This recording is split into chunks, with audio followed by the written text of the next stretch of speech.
Well, how are you? It's DMac back on this Labor Day, September 1st, 2025, and I'm getting a little something. I hate it.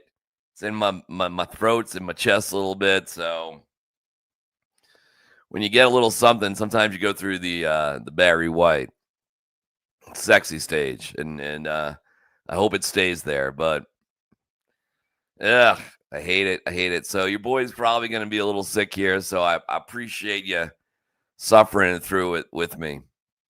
You know what would make me feel better? It's my great friends at Journey Spice. We got Prime, we got the Rockies walking off the Cubs. We have some more nice recognition for the Broncos and a Jokic update in EuroBasket. But Journey Spice, I mean, that's what I should use. Just put some Journey Spice on all my food. It's great. It's the best. Flavor in, plastic out, non GMO, no salt, no sugar. Always by my side. Love you, Journey Spice. You can save 10% using the code 10 Nuggets at Amazon.com. In fact, quirky, not quirky, a smart way to do it is just use this QR code right there. Take you to Journey Spice Heaven. More on Journey Spice in just a little bit because they are the absolute best and we love Journey Spice. All right, let's get to Prime first. We'll get to the Broncos here in a second. I see. Good morning, DMac.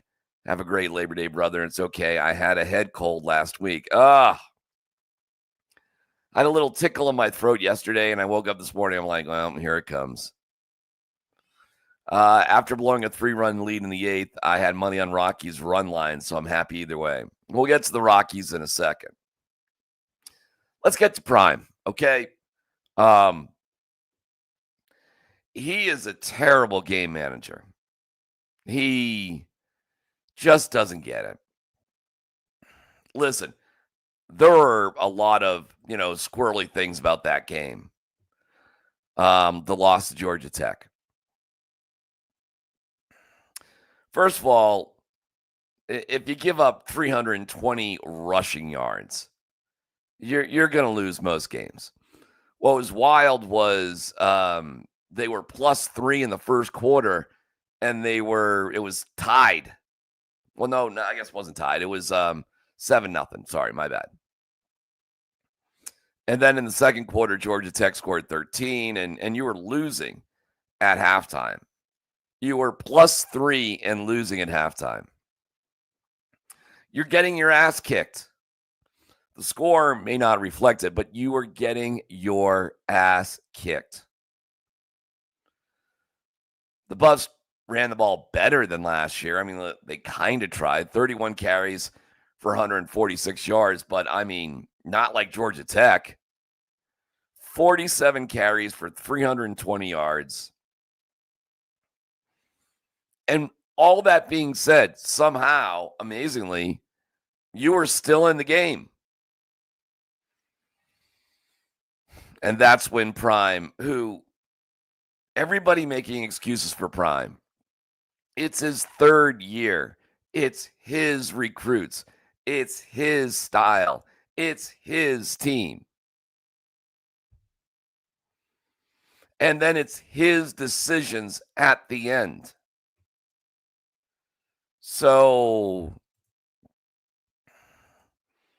when he wants to put the blame on other people, and I get it. You're not thrilled with Pat Shurmur, but that is such an easy out.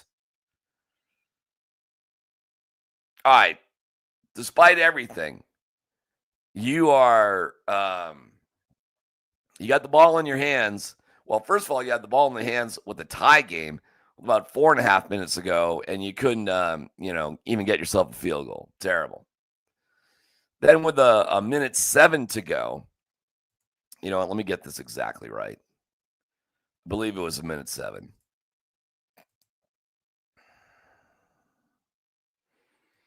With a minute 7 to go, let me go here in the game. Yeah, 107 to go.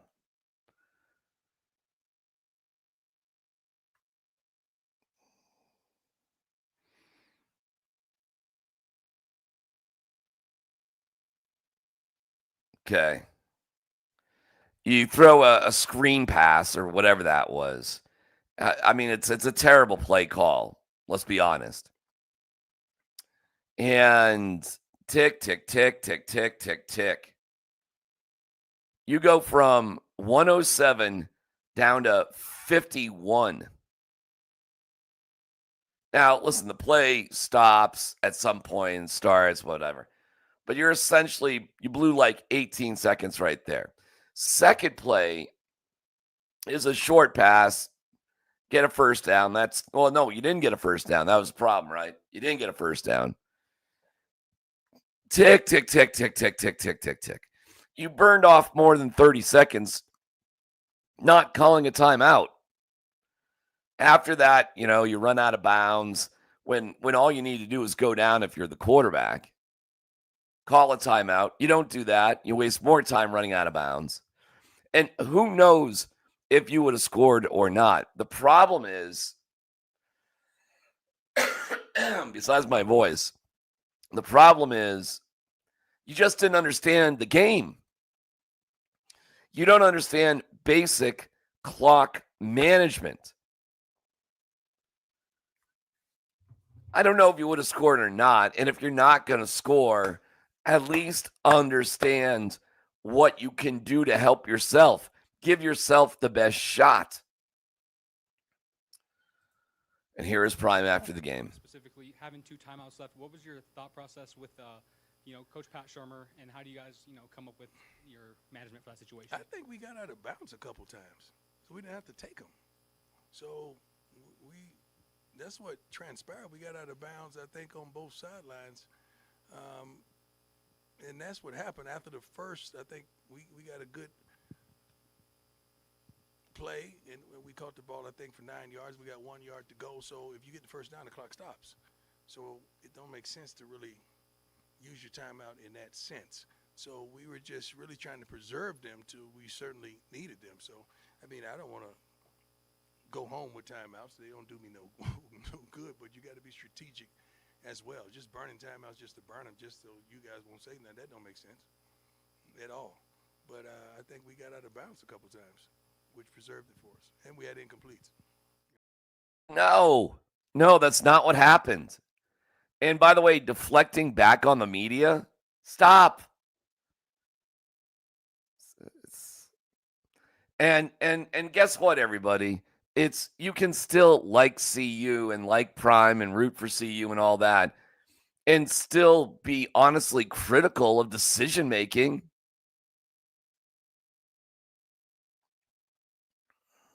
The game's over and he still doesn't understand what happened. I mean, maybe he understands it now, but you've set up a team that gets pushed around again defensively, that does not know how to manage the game, and your excuse is, I don't want to use the timeouts just because the media tells me I should use the timeouts. The first play gains nothing, bad call, timeout. You do that, there's like a minute 4 to go, maybe a minute 3. Next play, let's say it's the same play, and you gain like 11 yards, but not quite a first down. Timeout. Those are your 2 timeouts. At least you used them, and you got about, 58, 59 seconds to go. Instead, you didn't call anything, and you had less than 30 seconds.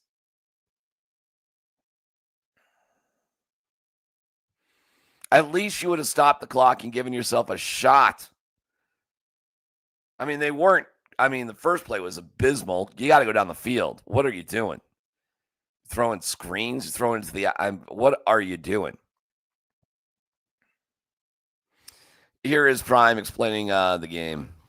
They were much more physical than we were. They were much more aggressive at times. We made some plays that we should have capitalized off some of the plays we made, but that first half we didn't.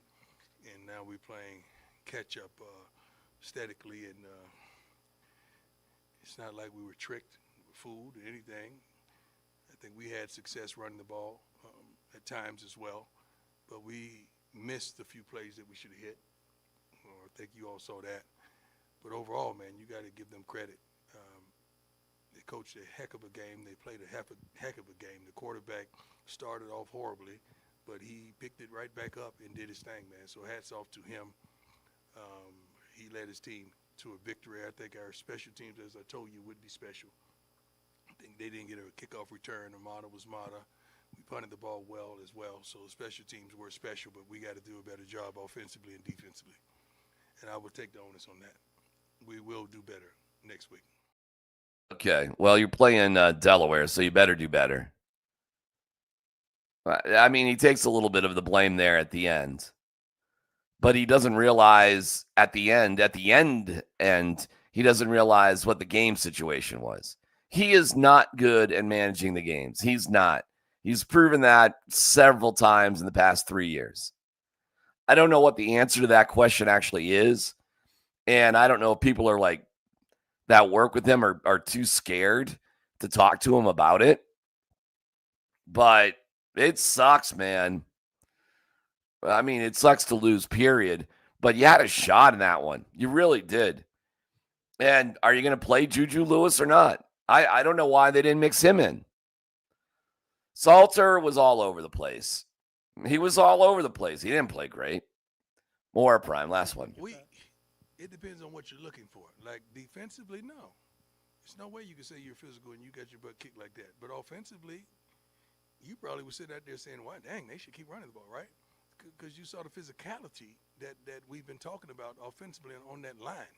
So I like some things that I saw. I didn't like some things that I saw. But, first of all, after the loss, you focus on what's bad at first because it's still hurting. But then you kind of flip it and focus on what was good and try to build off that. All right. Well, whatever. Bummer way to start the season, and they play Delaware, and I guess you should beat the Blue Hens relatively easily, and you go from there. It's not the end of everything. It's just kind of more of a bummer that time has proven that you don't have a guy who really knows how to manage close games. And let's face it, they had to get lucky a couple times last year at the end of games. So there you go, man. I mean, the coach makes a lot of money. Makes a lot of money, and you would hope that with the coach making so much money that, there would be good decisions along the way. And this is not an anti-Prime thing or I'm a hater or anything like that. It's ridiculous. It's just describing what happened out there with fair criticism. And it's a little disappointing too, but it is what it is. I feel bad for him as his health issues are concerned. Me too, of course. However, the end of the game, time management was awful. His comments after the game were even worse. I feel bad for Prime with his health stuff. Okay, well, all right. Great way to start the morning. I'm glad you're with me. Thank you. Appreciate it. I hate Prime. Well, I definitely don't hate Prime. In terms of his health stuff, and it sounds, my voice is all messed up here today. Yeah, I have a great admiration for what he's gone through and what he likely continues to go through. I feel awful for the dude like that. That's terrible. I'm sorry about that. So I'm just disappointed basic game management escapes a guy that at the end of the day I really like. Sucks. If you use the timeouts and you still lose the game, which you probably were going to, well, we're just going to stare down the barrel of allowing 320 rushing yards and not doing enough running the ball yourself and all that stuff. But it's distracting when you don't give yourself the best shot possible. We got more on the Rockies. We have good news on the Rockies. And first, this from my great friends at Journey Spice. There's a world of flavor out there, and to find it, you have to take the journey. Journey Spice Company handcrafts the most premium spice and seasoning blends that have no sugar, no salt, are certified USDA organic, non-GMO, vegan-friendly, and always planet-friendly. You are going to love serving amazingly delicious creations while knowing you helped reduce single-use plastics. Make sure to search for Journey Spice Company on Amazon today. Journey Spice, save 10% using the code 10nuggets at amazon.com. That's our great friends at Journey Spice. All right. Is it annoying that there are that many Cubs fans in attendance at Rockies games? Yeah. Yep. It's the most annoying road crowd. It's more annoying than the Cardinals and the Red Sox and the Dodgers. Nobody wins the annoying visitor fans at the game more than the Cubs. And the Rockies kind of got pounded on Friday night. Close game. They just couldn't get through over on Palencia on Saturday. And Sunday, they had a 5-2 lead going the bottom of the eighth. They put in Peralta, and immediately you're like, oh, this is not good. Now you got to face three batters. And so Peralta, after his third batter, there was runners on first and second and one out. And Happ comes to the plate, switch hitter, and Warren Schaefer, and I'm screaming at my TV, take him out, take him out, take him out. And Ian Happ hits a 3-run homer, and then they take out Peralta. The rest of the relief pitching for the Rockies was actually really good, and the starting pitching from Tanner Gordon was unbelievable. Going into the game, Tanner Gordon had won 3 games in a row.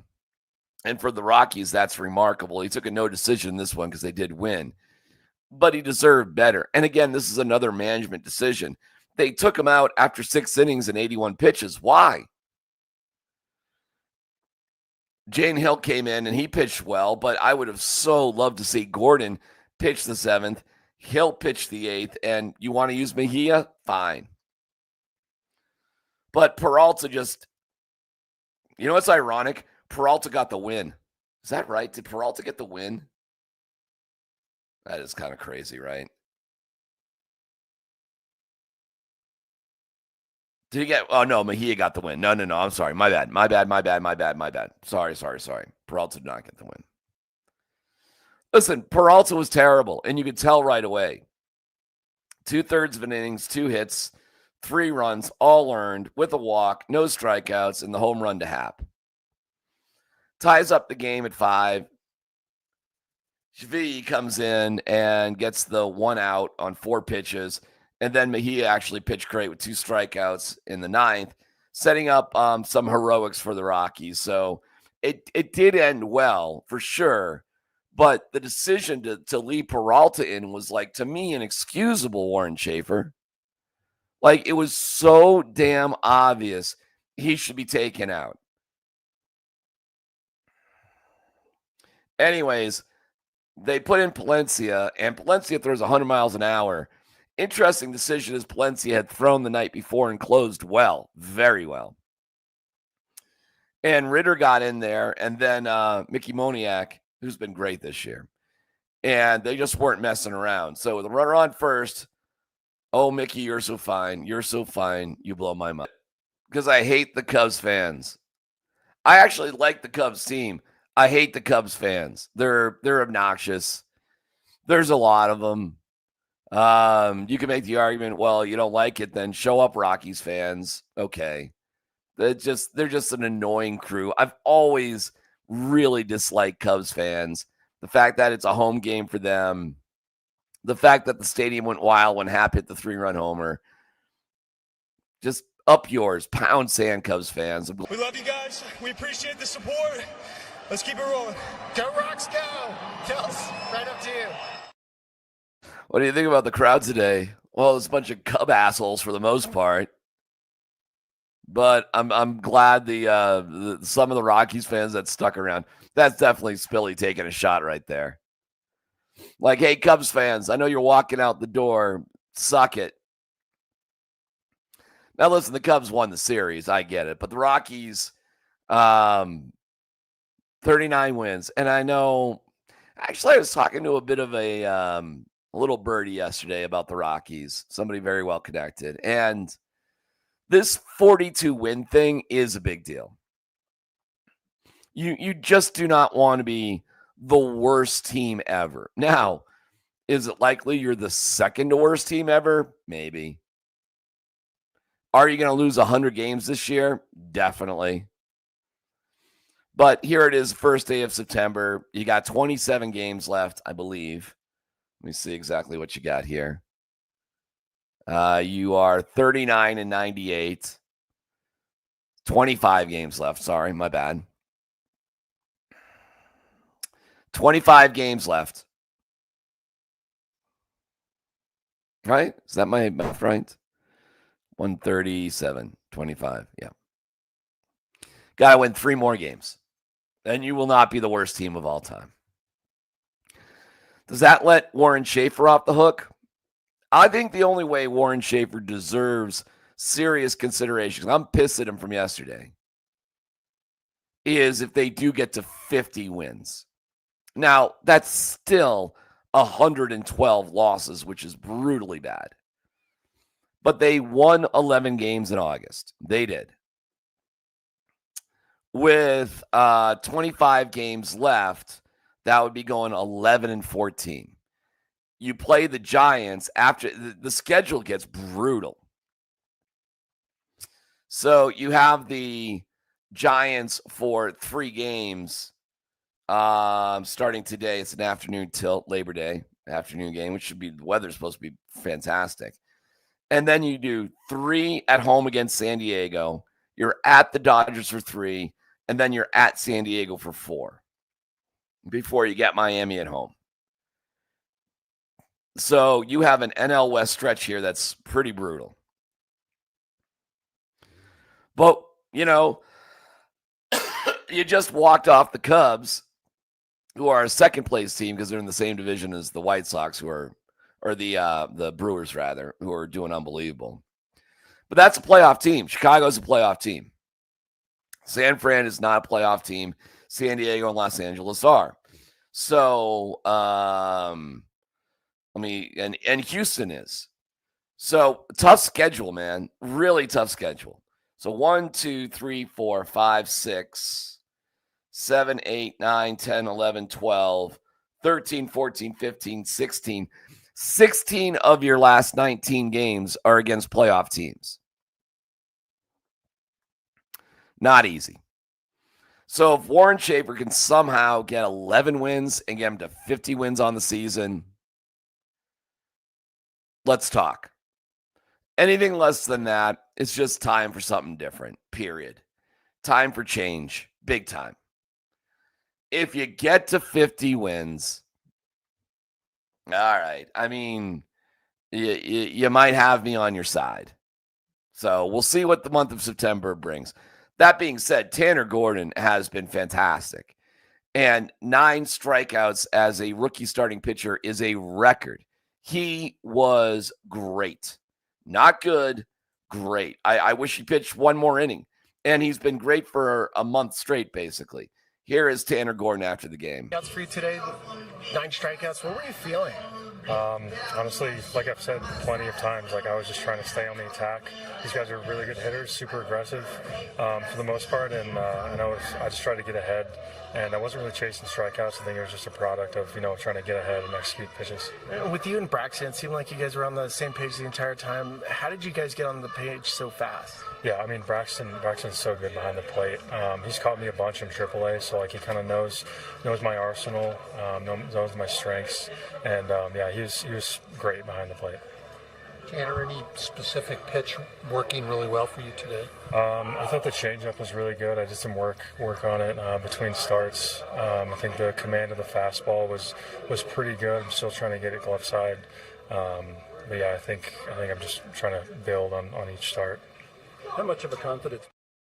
Okay, well, hey, hats off to you, Tanner Gordon. You should have got the win. Sorry that you didn't. Warren Schaefer cost you. And then after the game, he's asked about his relief pitching. So nobody really wants to directly question Warren Schaefer about everything, as there's like 5 media people in there. Everybody just is feeling kind of sorry for themselves. So nobody will actually say what you should ask, which was, why did you decide to stick with Peralta? Now, you got to pitch to 3 batters, okay? You got to pitch to 3, because that's just the way that goes. But, third batter done, take him out. So why did you decide to go with Peralta against Hop when he was obviously didn't have it? Nobody asked that question. They just keep everything more vague, like how was your relief pitching? And what would you say of the bullpen overall today? Yeah. I thought Hill was excellent, especially a nice bounce-back outing for him. I mean, Louis didn't have his best stuff, but that's okay. And then Chivy won out, and then Juan good as usual. So the bullpen was pretty good today. Anything else for Shane? Thank you, sir. Thank you. Yeah, that's how the local media lets him off the hook. That's ridiculous. I mean, he's not wrong. The guys that he talked about pitched well, but the decision was to leave Peralta in, almost cost you the game. It was obvious Peralta didn't have it. But, whatever, man. The excuse is made for the folks down at 20th Lake sometimes. And I am pointing out when good things happen, I'll point it out. But when it's not good, I'm not going to ignore it. We have a moment of zen coming up here regards to college football. Rockies did win, and I pull for them to win. I don't pull for them to be the worst team ever. And if they can get to 50 wins, well, we can have a conversation. To do it, you're going to need 11 wins. You just did get 11 wins in August. Schedule's much tougher in September. But you have teams like the Giants. You start the month with the Giants, end the month with the Giants. They're going nowhere. Got the Angels. They're not doing anything. You got Miami coming in. They're not doing anything. So there are a lot of tough games in there for sure. But you also have 12 of your games. Half of the month is against teams who are non-playoff teams. So we'll see. I do have a moment of zen for you coming up. Go Cubs. Nice pouring stash on Spilly. Agree. Take that L on the way out, Cubs fans. I agree with you there. Mickey Moniak is a great listen when they mic him on the field or have him in the booth. Funny and keeps things in perspective. Mickey Moniak has had a great year. And I hope he stays on this team for a long time. I'm a Mickey Moniak fan. Big fan of Mickey Moniak. It's been great, actually. Schaefer is sliding off my short list for managing the Rockies next year. Too many rookie mistakes. Gordon looked really good. Agreed.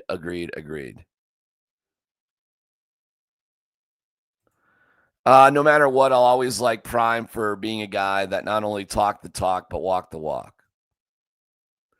Salter was a disappointment, didn't stand out in any category. All right, you guys are back to Prime, which I respect and appreciate. A couple of things. EuroBasket is going on, and Serbia is undefeated in their bracket. They take on the Czech Republic today. How is Jokic doing? Jokic is doing incredible in EuroBasket, which should surprise, of course, nobody. And just this little stat line for you. Hold on. Beating Latvia, which was close, 84-80. Putting up the triple-double. Way to go, Yoke. DNVR pointed out. I love that DNVR is like really actively covering EuroBasket. 24 teams is a big tournament. But good for Jokic. Having a great day, as he always does. Let's see here. Dude, get that out of here. This over here. Again, Journey Spice. Bam, hit that QR code. QR code. Get yourself some Journey Spice. Save 10% using the code 10nuggets at Amazon.com. The Broncos were rated preseason the 11th best team in the NFL. Good for the Broncos. A lot of high expectations. Sean Payton is talking in about an hour or so. This is it's 8:01 right now. He's speaking at 9. Broncos are in their regular season mode. They do have a practice today, though, so they will be they will be there. And Sean Payton is talking, so you'll hear what he has to say. Here's like a power ranking. So ESPN's first power ranking has the Broncos 11th. Chance to make the playoffs 53.5%. Win the division 22.1. Projected wins 9.1. I got them with 11 wins. Strength of schedule, 15th hardest. Okay, right in the middle. The biggest concern, they are the league leaders in total yards during the preseason, but that's because of second and third offenses. First team offense has mostly looked meh in snaps. Wow, ESPN really wrote meh. Can't take that very seriously. And bold prediction for 2025, Riley Moss will get 5 interceptions in a breakout third campaign playing opposite Pat Surtain. So there you go. So this is power rankings for fantasy players. There you go, nerds. Last night, sorry about your fighting Irish there, Vic. As Miami wins. Locally, Wyoming beat Akron. Northern Colorado. My Bears beat Tarleton State. They only won one game last year. They haven't won their first game in forever. So good for the Bears. I'm happy to see that. Meanwhile, Colorado State lost their 8th home opener in a row, but they put up a really good fight against Washington. That game was so late. I don't know if many of you actually caught that bad boy, but man, they fought pretty hard. They had one really horrible fake kick, 4th down. What the fuck was that play? But aside from that, they put forward a really good effort and battled hard. It was very entertaining all the way down to the end. So I know it's a little bit of a moral victory, but they were 21-point dogs. So I thought they fought pretty hard. I was glad to see it. Meanwhile, we'll wrap college football up in today's show up with a moment of zen. And Arch Manning very well could be generational. He could be amazing. He did throw a nice touchdown pass, one, but they lost to Ohio State 14-7, and I had to laugh at this compilation that was put together. This is your Arch Manning moment of zen. Oh my God, bro. Oh, hell no, man. What the fuck?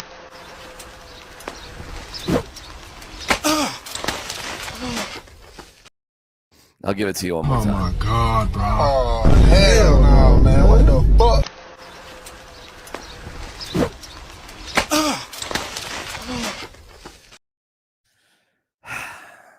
Appreciate you watching. Make sure you like and subscribe.